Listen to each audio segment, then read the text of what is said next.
Selamat datang kepada adik-adik mahasiswa program studi Teknologi Produksi Tanaman Pangan Politeknik Pertanian Negeri Payakumbuh di kelas Fisiologi Tanaman. Pada topik kali ini kita akan membahas tentang fotosintesis. Tujuan instruksional pembelajaran: setelah mengikuti mata kuliah ini, mahasiswa diharapkan dapat memahami yang pertama pengertian dari fotosintesis, yang kedua proses fotosintesis, yang ketiga fotosintesis pada tanaman C3, C4 dan CAM. Nah, ini ada ilustrasi sebuah gambar. Dari gambar ini dapat kita lihat bagaimana proses dari fotosintesis. Ini adalah sebuah tanaman, pohon kayu. Pada pohon kayu ini ada di sini karbon dioksida. Ini panahnya menuju ke daun. Nah, karbon dioksida ini masuk melalui stomata pada daun, kemudian ada H2O, yaitu air, akan diserap melalui akar. Nah, kemudian ada cahaya matahari. Nah, dari tiga komponen ini nanti akan menghasilkan oksigen, kemudian karbohidrat. Nah, ini adalah rumus dari proses fotosintesis, yaitu ada karbon dioksida, ada air, kemudian dengan bantuan cahaya matahari akan menghasilkan oksigen dan karbohidrat. Pengertian fotosintesis.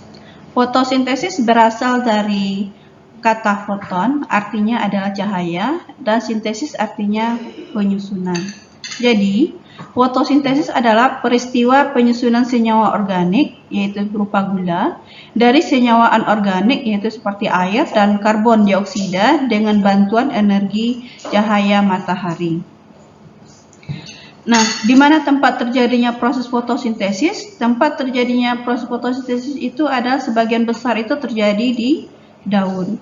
Nah, pada bagian mananya? Yaitu pada bagian yang namanya ada kloroplas. Nah, di sini dapat kita lihat komponen dari kloroplas, dari mana saja kloroplas itu terdapat. Nah, ini adalah sebuah gambar daun. Jika gambar daun ini diambil sebagian, kemudian dilihat di bawah mikroskop, maka akan terlihat seperti ini nantinya. Nah, ini terdapat nanti stomata. Stomata ini dia berperan sebagai pertukaran gas, yaitu seperti karbon dioksida dan oksigen. Karbon dioksida itu akan masuk melalui stomata, sedangkan oksigen ini keluar melalui stomata yang dihasilkan dari proses fotosintesis. Nah, ini adalah sel mesofil. Di sel mesofil ini nanti tempat terjadinya proses fotosintesis. Jika sel mesofil ini diperbesar lagi, maka akan terlihat di sana kloroplasnya.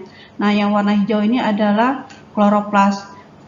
Kemudian kloroplas ini apa aja komponennya? Ada granum, ada stroma, ada tilakoid space, ada inner membran, kemudian ada outer membran, kemudian intermembran space.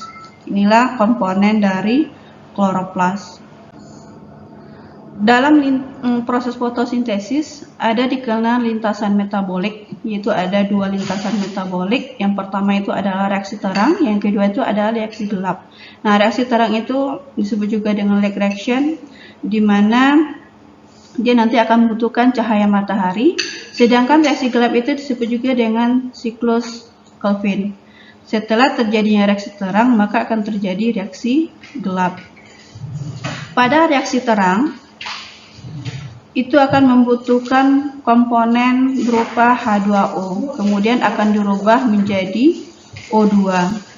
Kemudian apalagi yang dihasilkan dalam reaksi terang, yaitu ada berupa ATP dan NADPH. ATP dan NADPH ini akan masuk dia ke dalam siklus Calvin. Kemudian di dalam siklus Calvin itu akan membutuhkan yang namanya CO2 atau karbon dioksida. Karbon dioksida ini akan dirubah menjadi 3PGA, kemudian akan dirubah menjadi G3P, kemudian baru nanti akan menghasilkan sugar atau karbohidrat. Apalagi yang dihasilkan dalam siklus Calvin, yaitu ada NADP+, kemudian ada ADP. Tapi NADP plus dan ADP ini akan masuk kembali ke reaksi terang untuk dirubah lagi menjadi ATP dan NADPH. Nah, hasil dari fotosintesis berupa karbohidrat atau sugar ini nanti akan digunakan sebagai cellular respiration atau untuk proses respirasi, kemudian pembentukan selulosa, kemudian pembentukan pati dan komponen organik lainnya.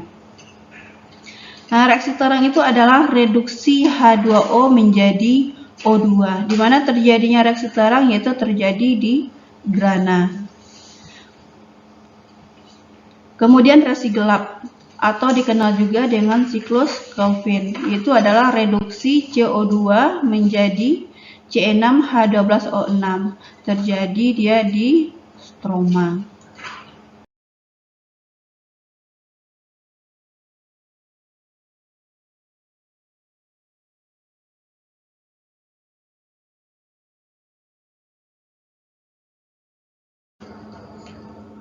Pada reaksi terang itu terdapat dua fotosistem, yaitu ada fotosistem 1 dan fotosistem 2. Pada fotosistem 1 itu akan menggunakan 4 foton, yaitu ada 1 NADP, 1 ADP, 1 kelompok fosfat dan 1 H2O. Ini akan dirubah menjadi 1 ATP, 1 NADPH dan setengah O2. Nah, pada fotosistem 1 ini nanti akan membutuhkan panjang gelombang yaitu sekitar 700 nanometer. Kemudian kita lihat fotosistem 2. Pada fotosistem 2 itu akan menggunakan 2 foton yaitu 1 ADP, 1 kelompok fosfat. Kemudian dirubah menjadi 1 ATP, 1 NADPH, kemudian setengah O2. Yaitu pada panjang gelombang 680 nanometer. Jadi pada reaksi terang itu terdapat dua fotosistem ya, fotosistem 1 dan fotosistem 2. Selanjutnya yaitu tentang fotosintesis pada tanaman C3, C4 dan CAM.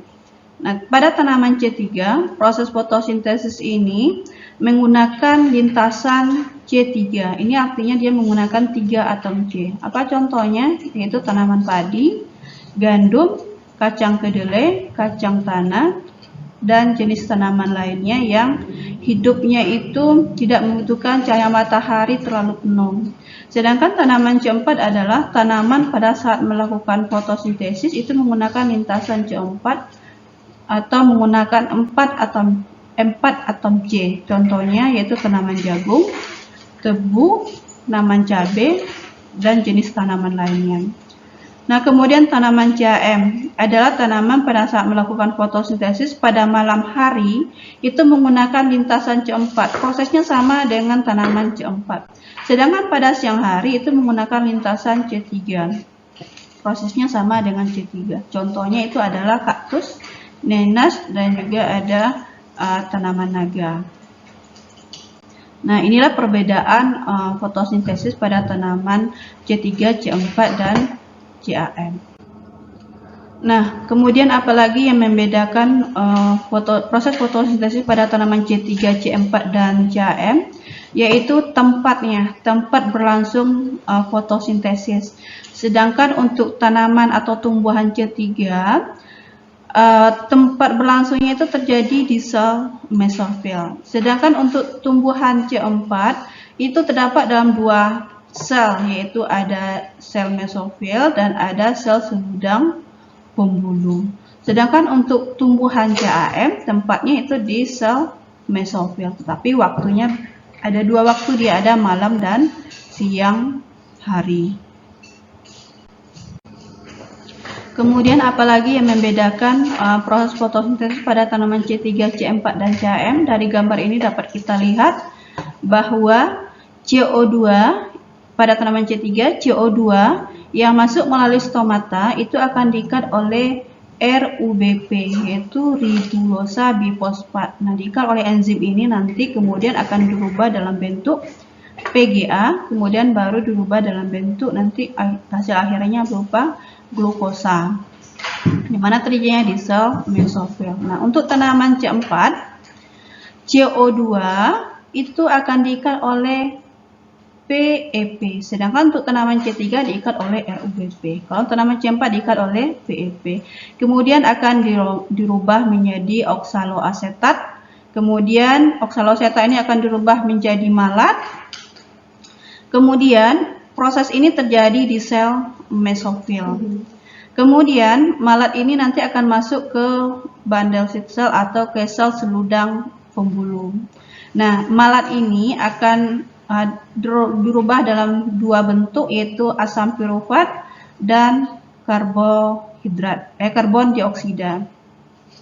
Karbon dioksida yang dirombak dari malat ini akan diikat langsung oleh RUBP pada siklus Kelvin, kemudian dirubah bentuk PGA, kemudian akan menghasilkan glukosa. Ini adalah proses fotosintesis pada tanaman C4. Sedangkan pada tanaman CAM itu terjadi dalam dua waktu, yaitu pada siang hari dan malam hari. Stomata pada tanaman CAM ini pada umumnya dia membuka pada malam hari, sedangkan pada siang hari dia akan menutup. Akan berbeda dengan tanaman C3 dan tanaman C4. Kalau tanaman C3 dan tanaman C4, stomatanya itu membuka pada siang hari. Ini kita lihat pada tanaman CAM. CO2 itu pada malam hari masuk melalui stomata, kemudian prosesnya itu nanti sama dengan proses fotosintesis pada tanaman C4, di mana CO2 ini akan diikat oleh PEP, kemudian akan dirubah menjadi oksaloasetat, kemudian dirubah bentuk malat, kemudian pada siang hari malat ini akan masuk dia ke dalam siklus Kelvin nanti. Sebelum itu akan dirubah dulu dalam bentuk asam pirufat dan CO2. Asam pirufat dikembalikan lagi ke lintasan C4, sedangkan CO2 masuk ke dalam siklus Kelvin, akan diikat oleh RUBP, dirubah menjadi PGA, dan hasil akhirnya nanti akan menghasilkan glukosa. Nah, inilah perbedaan proses fotosintesis pada tanaman C3, C4, dan CAM. Demikianlah video pembelajaran tentang fotosintesis pada hari ini. Mudah-mudahan bisa bermanfaat bagi kita semua. Saya sudahi dengan Assalamualaikum warahmatullahi wabarakatuh.